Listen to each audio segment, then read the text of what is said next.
Bismillahirrahmanirrahim. Assalamualaikum warahmatullahi wabarakatuh.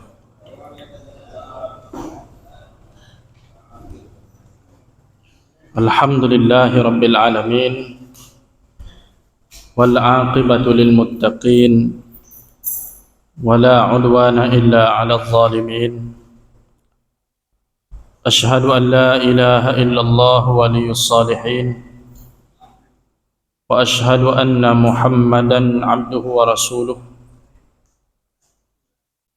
Allahumma salli wa sallim wa barik ala hadzal nabiyil karim wa ala alihi wa sahbihi ajma'in, amma ba'du.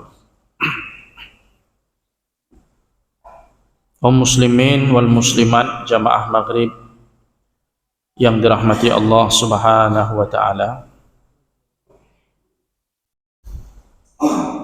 pada malam yang berbahagia ini kita akan melanjutkan pengajian tafsir Al-Quranul Karim, surah An-Nazi'at ayat 42 sampai 46. Allah subhanahu wa ta'ala berfirman, A'udzu billahi minasy syaithanir rajim. Yas'alunaka 'anis sa'ati ayyana mursaha fima anta min zikraha ila rabbika muntahaha innama anta munziru man yakhshaha ka'annahum yawma yarawnaha lam yalbasu illa 'ashiyatan aw duhaha. Yas'alunaka 'anis sa'ati ayyana mursaha. Mereka orang-orang kafir bertanya kepadamu wahai Muhammad tentang hari kiamat, kapan kiamat itu terjadi.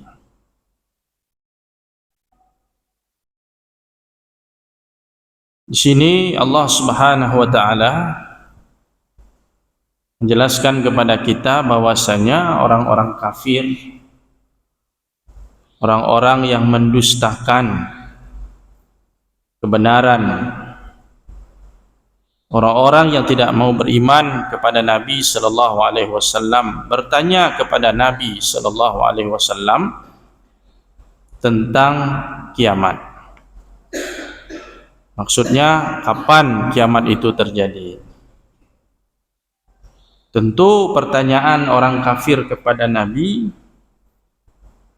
sebahagiannya adalah dengan tujuan istihza, mengolok-ngolok, mengejek.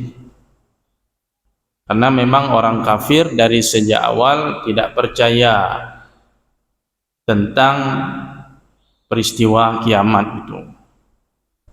Tapi mereka tanya tujuannya untuk mengejek. Karena ada pertanyaan yang maksud dari pertanyaan itu adalah untuk mengolok-ngolok. Sebagian orang kafir bertanya kepada Nabi kapan kiamat untuk menguji apakah jawaban Rasulullah itu sesuai atau tidak. Misalnya dalam riwayat dari Ibnu Abbas, beliau mengatakan anna qauman minal yahud, ada sekelompok dari Yahudi bertanya kepada Nabi, ya Muhammad, akhbirna mata sa'ah in kunta nabiyyan. Inna na'lamu mata hiya. Wahai Muhammad, beritahukan kepada kami kapan kiamat itu terjadi. Kalau memang engkau seorang nabi, coba kasih tahu kapan kiamat. Sesungguhnya kami tahu kapan kiamat itu terjadi, kata Yahudi. Jadi pertanyaan Yahudi kepada Nabi sebagai bentuk ujian. Ini kira-kira Muhammad jawab tidak? Kalau Nabi jawab, oh kiamat tahun 2030 misalnya. Nah, langsung orang Yahudi itu nampak terus, berarti ini bukan nabi. Berarti jawabannya itu menduga-duga. Orang Yahudi tahu bahwasanya kiamat itu tidak ada yang tahu kapan waktunya. Jadi kalau ada orang yang sok-sok tahu, berarti ini bukan nabi, ini berarti nabi palsu. Makanya Nabi kalau ditanya kapan kiamat, tidak pernah Nabi menjawab kapan persis waktunya. Termasuk waktu ditanya sama Jibril, mata sa'ah, kapan kiamat? Nabi jawab apa? Mal mas'ulu anha bi'a'lama minas sa'il. Orang yang ditanya tidak lebih tahu dari orang yang bertanya. Jadi sebagaimana Jibril tidak tahu kapan kiamat itu terjadi, saya pun, kata Nabi, tidak tahu kapan kiamat itu terjadi. Nah, jadi intinya di sini ada pertanyaan kepada Rasulullah, kapan kiamat itu terjadi? Ayyana mursaha. Mursa di sini kapan ketetapannya? Kapan kejadiannya secara pasti?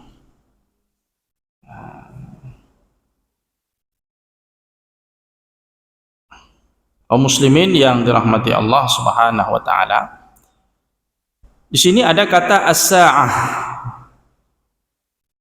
As-sa'ah itu dalam bahasa Arab, kalau dalam bahasa Arab kontemporer, sa'ah itu diartikan dengan jam. Sa'ah, as-sa'atul wahidah, jam 1. Jadi sa'ah, bendanya itu disebut sa'ah, atau perputaran waktu 60 menit itu namanya sa'ah juga. Kalau dalam bahasa Arab aslinya itu sa'ah adalah ismun limadarin qalilin minaz zaman ghair muayyan. Pada dasarnya sa'ah itu artinya sebuah nama bagi perputaran waktu yang tidak begitu lama, tapi tidak ada ketentuan berapa menit, berapa lama. Yang penting beberapa saat. Ada bahasa kita saat. Saat itu sudah merupakan serapan dari bahasa Arab. Sa'ah, dari kata sa'ah. Jadi bahasa Indonesia saat. Beberapa saat, beberapa waktu. Di sa'ah itu artinya beberapa waktu. Itu pada dasarnya arti sa'ah. Baru kemudian menjadi satuan waktu 60 menit disebut sa'ah. Kemudian sa'ah juga berarti kiamat. Nama lain dari hari kiamat adalah as-sa'ah.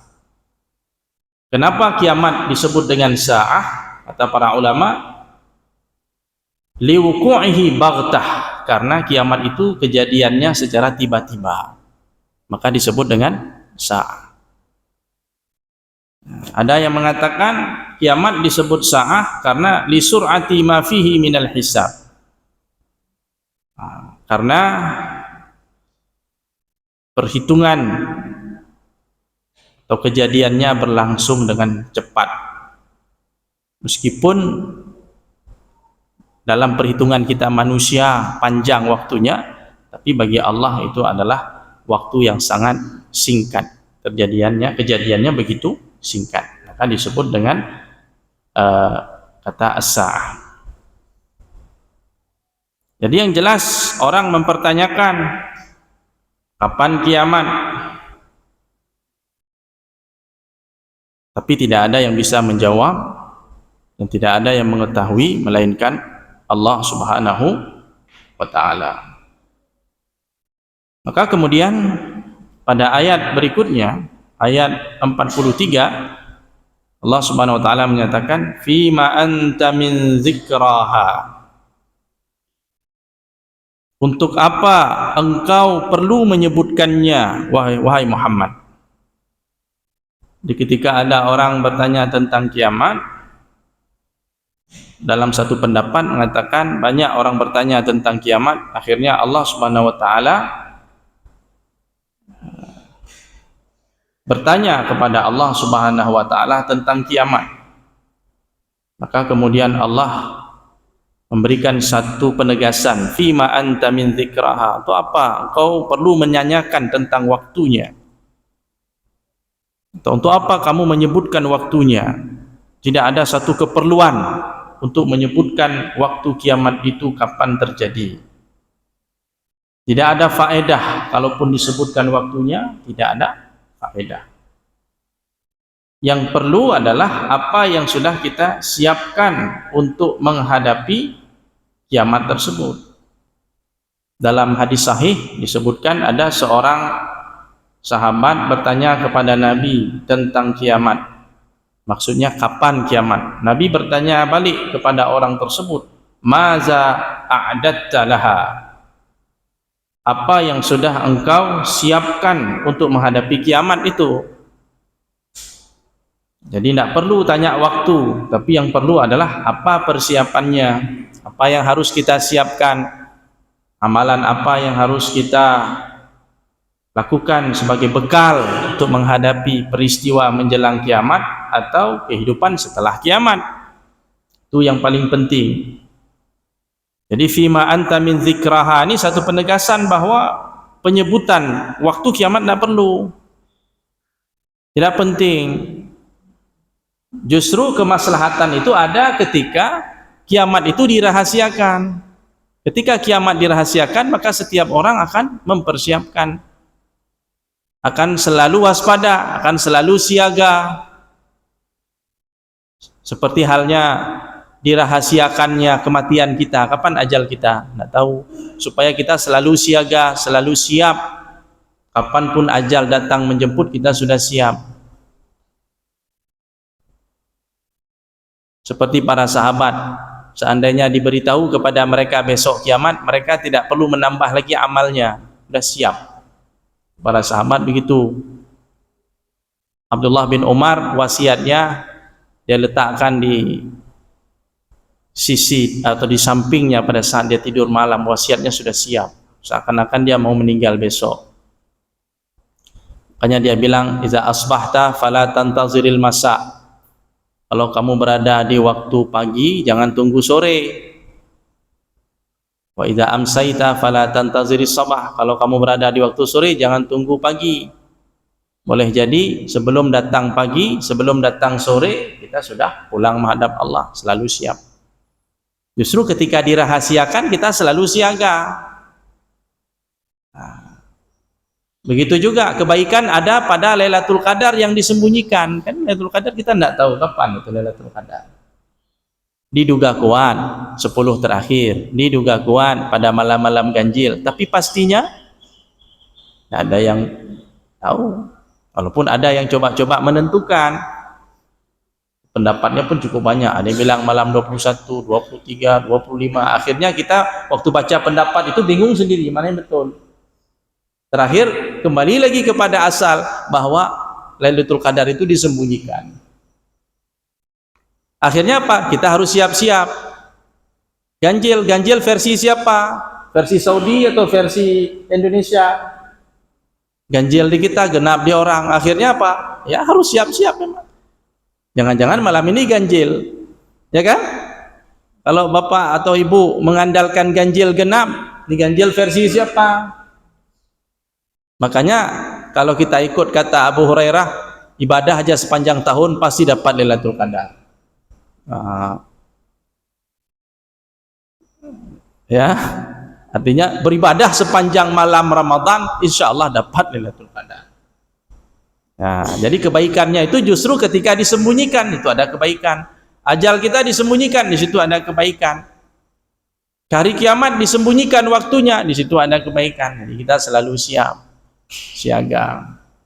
Ya, makanya Allah katakan fima anta min dzikraha. Apa perlunya wahai Muhammad kamu menyebutkan waktunya untuk mereka? Tidak ada perlu. Untuk orang kafir pun lebih tidak perlu lagi kita sebutkan kiamat terjadi tahun sekian-sekian. Orang kafir tidak percaya dengan kiamat. Itu apa disebutkan? Apa faedah? Ya. Kaum muslimin sekalian yang dirahmati Allah Subhanahu wa taala. Jadi di sini istifham di sini kata para ulama lil ingkar.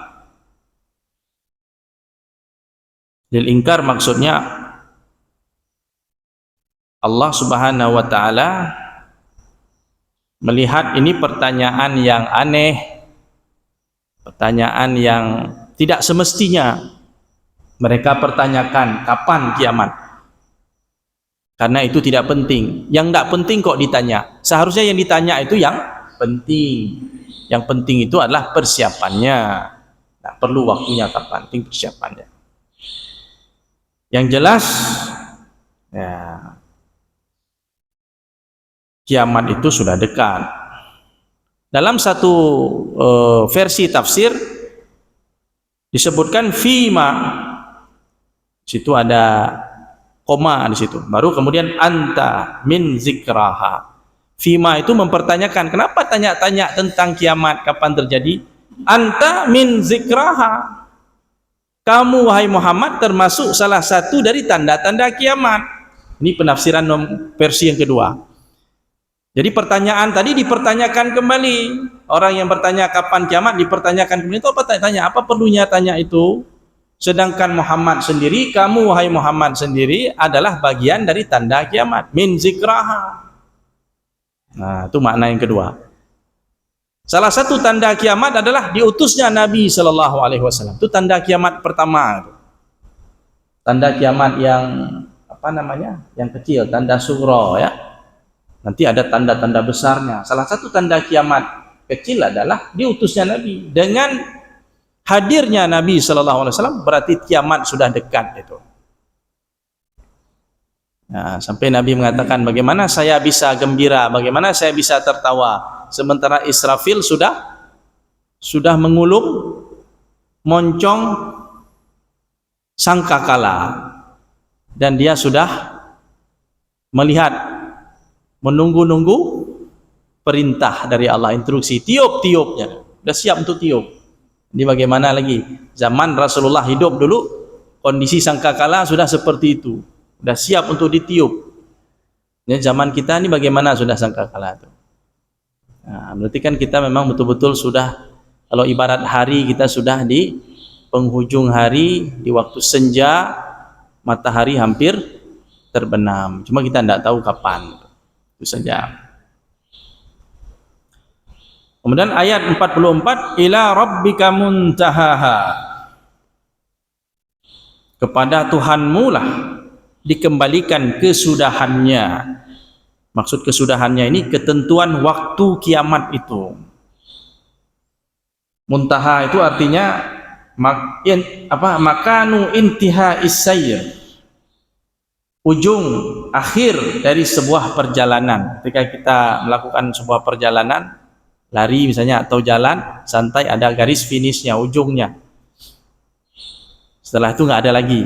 Jadi muntaha itu yang paling ujung. Nah, arti muntaha. Jadi kalau disebut kepada Allah muntaha kiamat itu artinya kepada Allah lah dikembalikan segala ketentuan seluk-beluk tentang kiamat. Artinya hanya Allah yang tahu seluk-beluknya. Tidak ada lagi selain Allah yang mengetahui tentang kiamat secara lengkap. Muntaha itu artinya menunjukkan bahwa informasi yang paling lengkap tentang kiamat hanya ada pada Allah Ta'ala. Apa informasi lengkap? Kapannya, jam berapa, waktu kejadian kiamat itu bagaimana, peristiwanya, apa saja yang terjadi, itu Allah yang Maha tahu. Ilmu tentang itu hanya ada pada Allah Ta'ala. Jadi kejadiannya secara rinci hanya Allah tahu yang tahu. Nabi Muhammad SAW tahu tidak? Tahu Nabi Muhammad tentang peristiwa kiamat? Ada yang tahu, ada yang tidak. Yang Nabi tahu, yang diberitahu oleh Allah. Allah kasih tahu kepada Nabi nanti kiamat begini, begini, begini. Ada dalam Quran, ada disebut peristiwa-peristiwanya. Al-Qari'ah, mal-Qari'ah, wa ma adraka mal-Qari'ah, yauma yakunun nasu kal farashil mabsus wa takunul jibalu kal ihnil manfush, dan seterusnya ayat-ayat tentang kiamat dijelaskan sekelumit tentang kiamat. peristiwa-peristiwa yang mengerikan, bagaimana gunung berterbangan seperti bulu atau debu atau anak-anak yang berterbangan, gunung yang begitu kuat, hebat, berat, bebannya luar biasa, tapi bisa jadi seperti bulu-bulu yang berterbangan. Ada sekelumit ditampakkan kepada Nabi, Nabi menjelaskan kepada umat. Seperti Nabi menjelaskan pada saat kiamat terjadi, ada seseorang sedang memperbaiki tempat minum binatang ternaknya, tiba-tiba terdengar suara yang aneh, terjadilah kiamat pada waktu itu. Ada yang sedang membeli kain di pasar, belum sempat terjadi serah terima uang dan barang, sudah terjadi kiamat. Ada yang sedang sarapan makan nasi, makanannya masih di tangan, belum sampai ke mulut, terjadi kiamat. Terjadi begitu tiba-tiba. Ada Nabi jelaskan 1-2 tentang beberapa kejadian dalam kiamat itu. Kenapa Nabi tahu? Karena diberitahu oleh Allah Subhanahu wa taala. Begitu juga tentang tanda-tanda kiamatnya yang disampaikan kepada Nabi, dan Nabi menyampaikan kepada umat. Selebihnya Nabi tidak tahu. Pengetahuan Nabi hanya sebatas apa yang diberitahukan oleh Allah Subhanahu wa taala. Maka pada ayat ini dikatakan ila rabbika muntahaha, kepada Tuhanmu dikembalikan segala informasi lengkap tentang kiamat, hanya Allah yang tahu. Bukan hanya waktunya saja, tapi bagaimananya, kapan, bagaimana, siapa, di mana, itu udah Allah semua yang tahu informasi lengkap tentang kiamat. Tidak ada orang lain yang mengetahuinya. Innama anta munziru man yakhshaha, sesungguhnya engkau wahai Muhammad hanyalah memberikan peringatan tentang kiamat itu kepada orang yang takut menghadapinya, pada orang yang punya rasa takut, khasyah, pada orang yang mengkhawatirkan dirinya pada saat kiamat terjadi ataupun pada saat kiamat telah terjadi, menghadapi hari akhirat itu.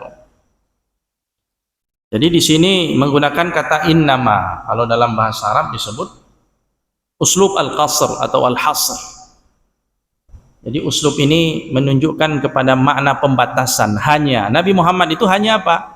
Hanya sebagai pemberi peringatan, yang memberikan peringatan kepada manusia.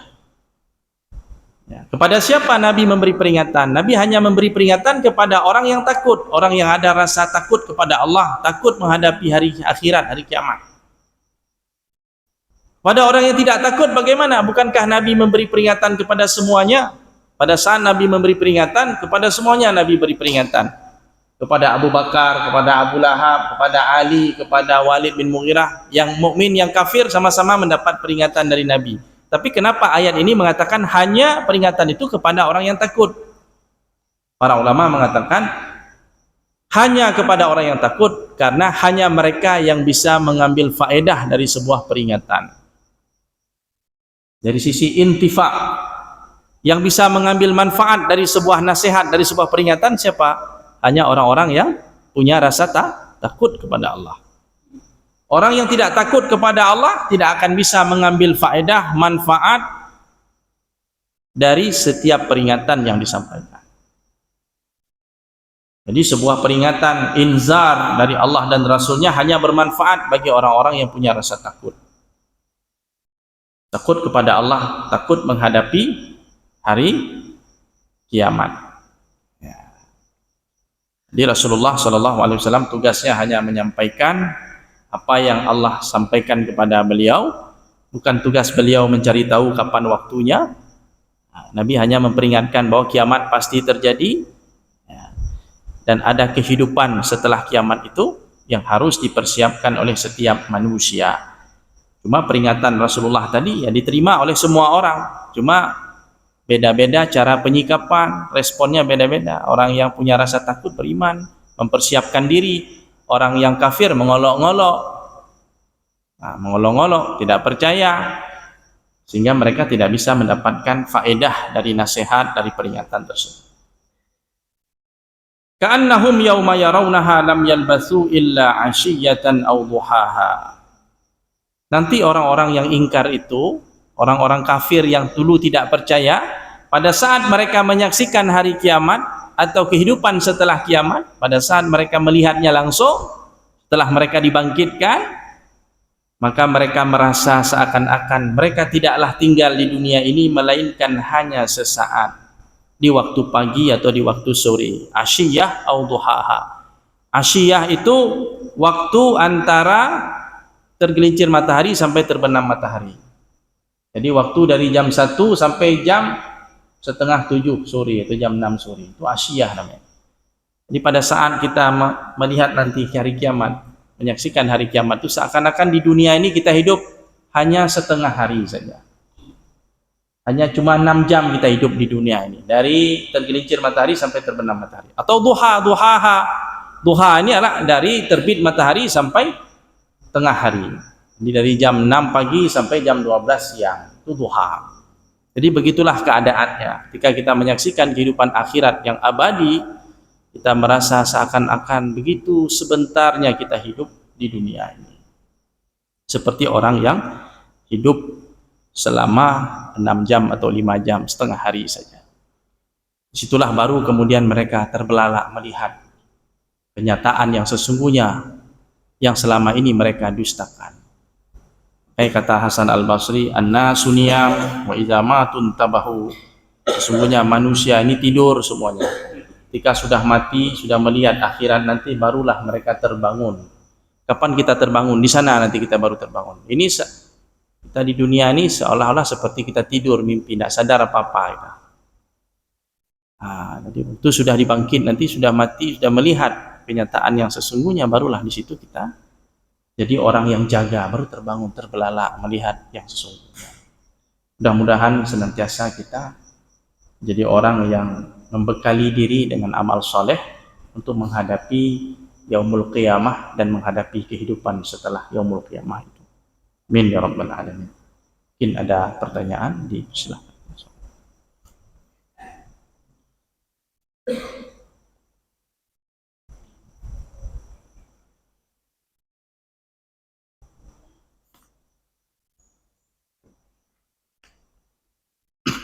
Assalamualaikum warahmatullahi wabarakatuh. Waalaikumsalam.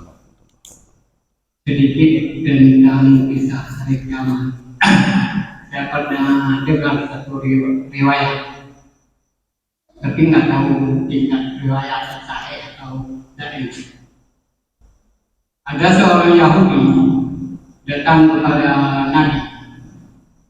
"Ya Muhammad, kami mendapati dalam kitab kami Taurat, di hari kiamat Allah menyimpan air, menyimpan angin, menyimpan tanah di jari jemari Allah. Apakah riwayat itu betul? Atau di sisi lain, apakah Allah pernah menceritakan dirinya tentang jari jemari Allah?" Terima kasih Ustaz. Baik. Jadi riwayat yang disebut tadi saya belum dapat itu. Kita telaah dulu ya. Di mana dapatnya? Dalam tafsir atau di dalam kitab hadis? Hadis, disebut hadis. Kita takhrij dulu. Kita takhrij dulu. Jadi tidak berani kita bilang sahih atau tidak sebelum kita takhrij. Takhrij itu artinya kita cari dulu rawahu siapa, ya, siapa perawinya. Kalau sudah dapat riwayat rawahu Bukhari Muslim misalnya, udah jelas sahih kan. Maka kalau riwayat selain Bukhari Muslim masih perlu kita telaah, kita kaji dulu sumbernya di mana, dari kutubus sittah atau tis'ah dan seterusnya. Kemudian hukumnya, kualitasnya sahih, hasan ataupun dhaif. Karena sumber beritanya itu kan Bani Israel ya. Karena begini, ada hal-hal yang disampaikan oleh Bani Israel yang cocok dengan kita. Misalnya dia pernah tanya, Abdullah bin Salam pernah tanya pada Nabi, apa hidangan pertama orang penghuni surga? Nabi jawab, cocok dengan mereka. Apa tanda kiamat yang pertama terjadi? Cocok. Kemudian ada Yahudi tanya tentang azab kubur, cocok dengan Yahudi. Jadi informasi Yahudi dengan jawaban Nabi cocok. Jadi ada beberapa persoalan-persoalan dalam akidah, dalam agama ini yang punya kecocokan dengan Yahudi, karena memang sumbernya sama. Cuma dalam Yahudi ini sudah banyak yang berubah-ubah ya, sudah diubah-ubah ajarannya sehingga perlu diselektif waktu kita menilai. Makanya Israiliyat tadi kan kita perlu bagi Israiliyat itu ada yang muwafiq, ada yang mukhalif, ada yang maskut anhu. Kalau yang muwafiq, yang cocok dengan Quran, cocok dengan hadis, kita terima sumbernya walaupun dari Yahudi. Nanti ada yang mukhalif, yang bertentangan dengan prinsip Quran, dengan hadis, ya kan? Nah, misalnya mereka menuduh ada nabi yang menyetubuhi anaknya sendiri. Nah, itu tidak mungkin cocok dengan Quran, tidak cocok dengan prinsip kemaksuman nabi. Berarti itu kita tolak. Nah, ada cerita Yahudi, Nabi Yakub berkelahi dengan Tuhan. Tuhan kalah, dipatahkan kakinya oleh Nabi Yakub. Nah, ini kan dah dongeng tingkat tinggi ini, dongeng Yahudi tingkat tinggi ini tidak bisa. Nah, jadi mereka mengatakan tangan Tuhan terbelenggu. Jadi mereka menuduh Allah macam-macam. Allah menciptakan langit bumi dalam 6 hari. Hari Sabtu Allah beristirahat. Nah, itu diantara celotehan-celotehan Yahudi, yang kebohongan-kebohongan dari orang Yahudi. Jadi sumber mereka bukan Taurat saja, ada Talmud, ada Kabbalah. Jadi orang Yahudi itu bacaannya, referensinya bukan hanya Taurat. Taurat itu pun sudah banyak yang diselewengkan. Ya, apapun cerita nanti kita tengok dulu apakah ada kisah itu atau riwayat tersebut melalui takhrij tadi ya, insyaallah. Baik, ya.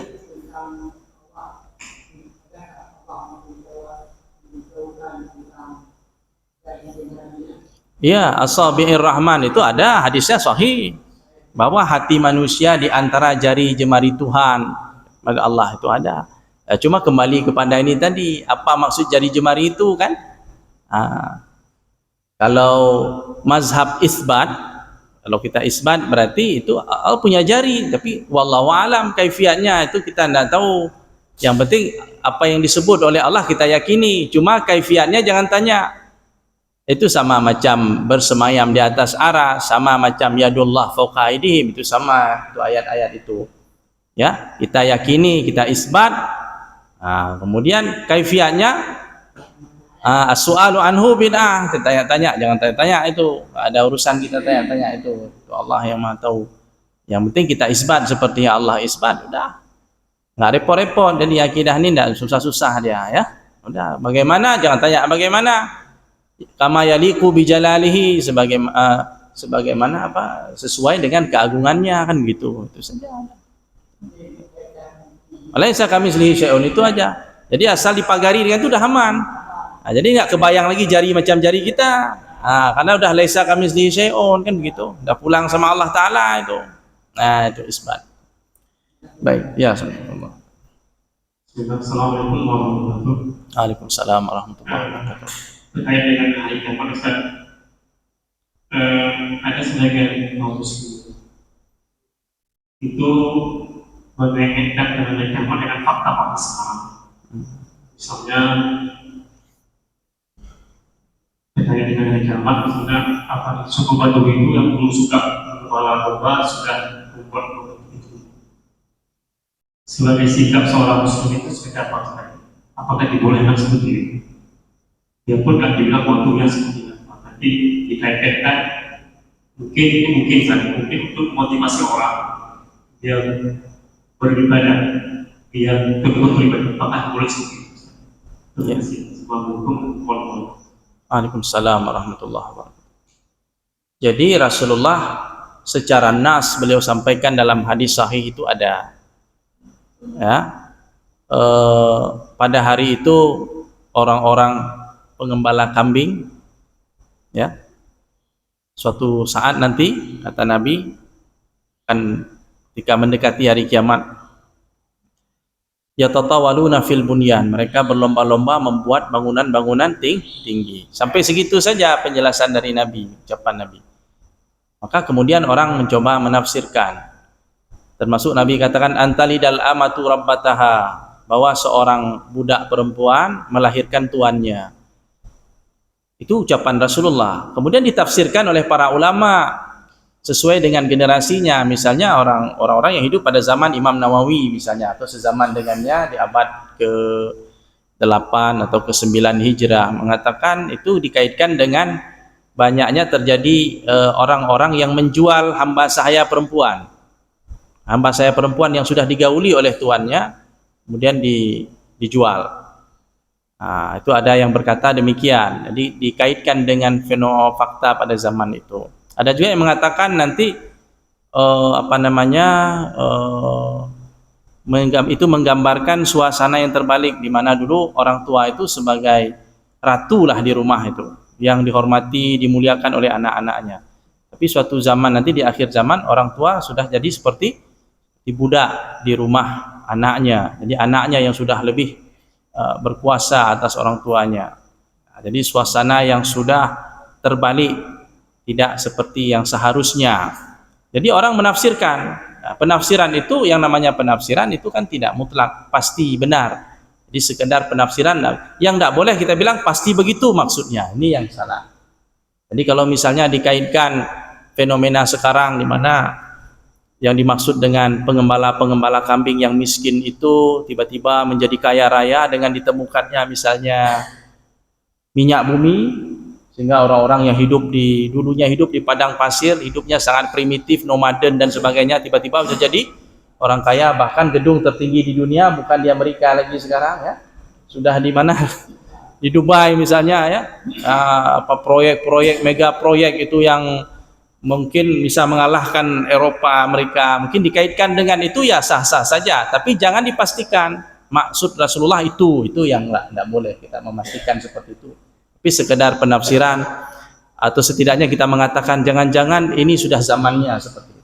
Seperti Nabi dulu mengatakan umat ini nanti di akhir zaman akan menjadi seperti hidangan yang dimakan oleh orang-orang yang lapar. Kita jadi hidangan dimakan oleh semua orang yang lapar, disantap. Boleh nggak kita katakan ini zamannya nampaknya sudah terjadi, di mana umat Islam disantap sama Amerika, disantap sama Rusia, sama Cina, sama komunis, sama kapitalis. Kita jadi korban di mana-mana. Bisa nggak kita kaitkan itu? Bisa, tapi jangan kita langsung kita bilang ini yang dimaksud sama Nabi inilah. Tapi sekedar kita menafsirkan seperti Imam Nawawi menafsirkan ucapan tadi, itu tidak ada masalah. Yang namanya tafsir itu bisa kemungkinan benar, bisa kemungkinan salah. Yang gawat kalau main-main cocok logi itu, langsung dicocokkan, langsung inilah maksudnya. Nah, ya, langsung dibuat seperti itu, diklaim bahwa inilah yang maksudnya. Maksud dalam hadis Nabi itu inilah, ketika kita umpamanya diserang oleh misalnya Yahudi, ini maksud Nabi. Nah, ini ketika dipastikan seperti itu, ini jadi masalah. Tapi kalau sekedar mengaitkan itu dengan kita mengatakan bisa jadi maksudnya itu. Nah, dan mungkin boleh jadi zamannya telah tiba seperti yang dikatakan oleh Nabi SAW.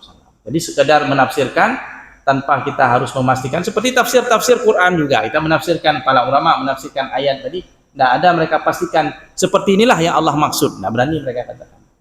Karena menafsirkan itu artinya berupaya memahami kalam Allah sesuai dengan kemampuan manusia. Boleh jadi benar, boleh jadi salah. Jadi sedapat mungkin kita menafsirkan suatu ayat, mencoba kita memahami apa maksud Allah dalam ayat ini, tanpa kita melakukan sebuah kepastian bahwa itulah maksudnya.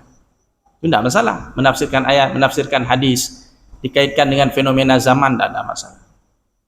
Tapi jangan langsung dipastikan maksudnya ini.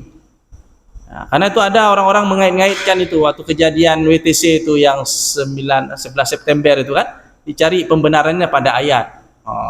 Dibuatlah kecocokan. Ya, sampai ada yang bilang sebenarnya kejadian WTC 11 September itu udah ada dalam Quran. Disebutkan surat sekian, ayat sekian. Ini bahaya. Kalau udah sampai tingkat itu udah bahaya, ya. Nggak boleh itu cocokologi namanya itu. Jadi nggak boleh. Tapi kalau sekedar menafsirkan dengan batasan-batasan tadi tidak ada masalah. Memang kita sudah lihat fenomenanya. Ya, kira-kira benar nggak tuh? Hampir benar ya yang dikatakan Nabi ya, bahwa kita jadi hidangan santapan. Tengok. keadaan umat sekarang. Seperti itu. Pak Ustaz, Iya. sedikit Pak Ustaz. Saya pernah mendengar bahwa apakah ini hadis ataupun cerita bahwa kiamat kubra itu akan terjadi sebelum 1500 tahun Hijriah. Apakah itu ada hadisnya atau bagaimana Ustaz? Mohon penjelasannya. Belum dapat hadis, ada hadis Hasan.